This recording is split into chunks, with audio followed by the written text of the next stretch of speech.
What's up, boys? It is I, and since Jared said teach me on the status, I'm actually going to take it literally and do a quick run through of the video DP.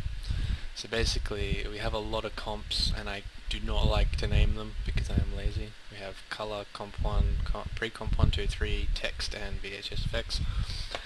Pre-comp 1 is the general main comp, so here we've got text up the top. We have this, which is the Deadboy logo, me. We have 6 glitches, which are all adjustment layers. We have, what GIF is this? I'm not actually too sure. Oh, that's the first GIF, okay.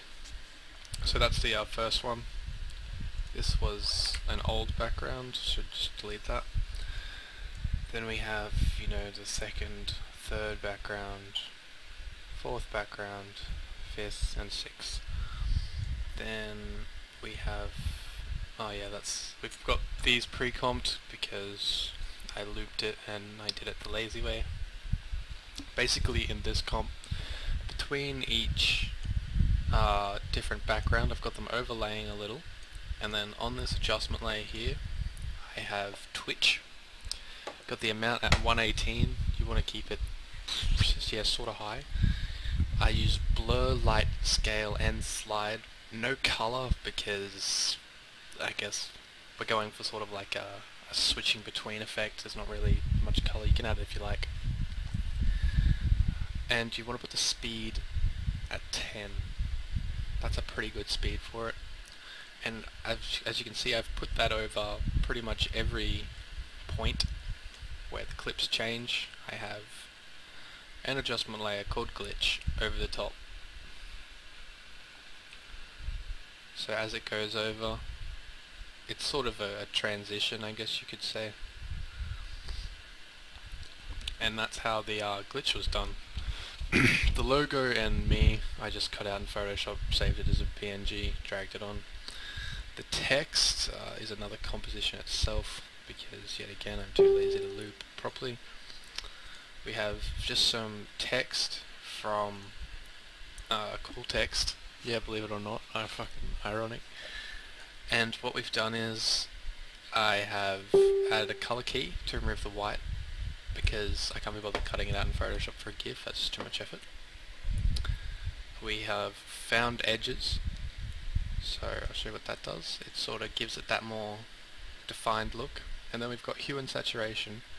We've got a colorize hue on, which basically means if you turn that off, it was silver. So touching the hue and saturation isn't going to do anything. Put colorize on, it'll add a color tint to it, I guess you could say. I've got colorize hue on, and I've keyframed that at 29 here, and at the end I've just dragged it up and let it keyframe again, so it's going to change colors. You can't really see it that well in the end product, but Then on top of that we have this pre-comp goes into the VHS effect. So here we have the pre-comp, and on this VHS adjustment layer we have brightness and contrast times 2. On the first one you want it to be at 20, and the second one you want it to be at -15, and what that does is it really if you can see here, it softens the blacks, takes out a lot of detail from them, sort of like what you'd see in a VHS tape. Then we go up to comp 1, I believe, and in pre-comp, oh no, it's pre-comp 3, sorry. So we've got the VHS effects, we've got this adjustment layer. Actually, we're going to the color first. So what you do in this is we've gotten that VHS effect composition, and we've copied it 3 times. We've shifted the channels, we've turned off green and blue for this one. For this one we've turned off red and blue, and this one we've turned off green and red.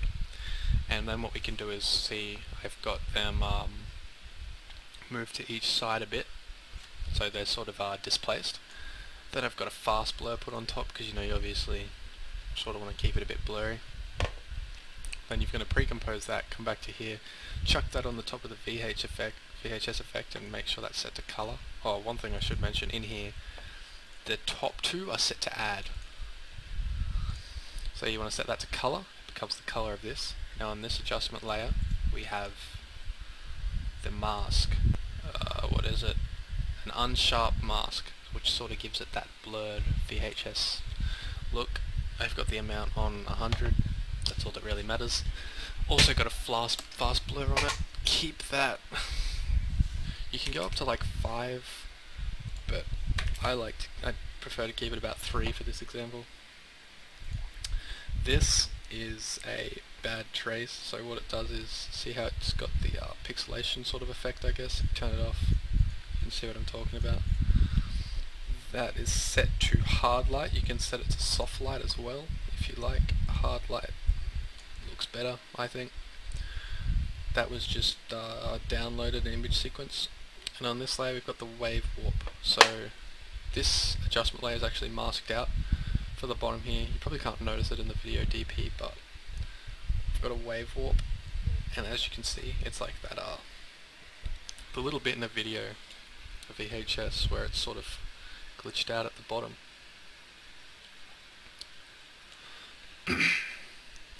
And then in our last comp, I've scaled this up a little because you could see the edges. I didn't do the shifting properly, but it's alright. I can just scale it up a tiny bit. And then I put the music here. I originally had the music in the pre-comp 1 down the bottom, but it was adding a distort effect, so better just to add it at the end and render from there. And that's basically it. It's incredibly simple. It just, yeah, incorporates Twitch. Nothing really that special. Pretty easy. You.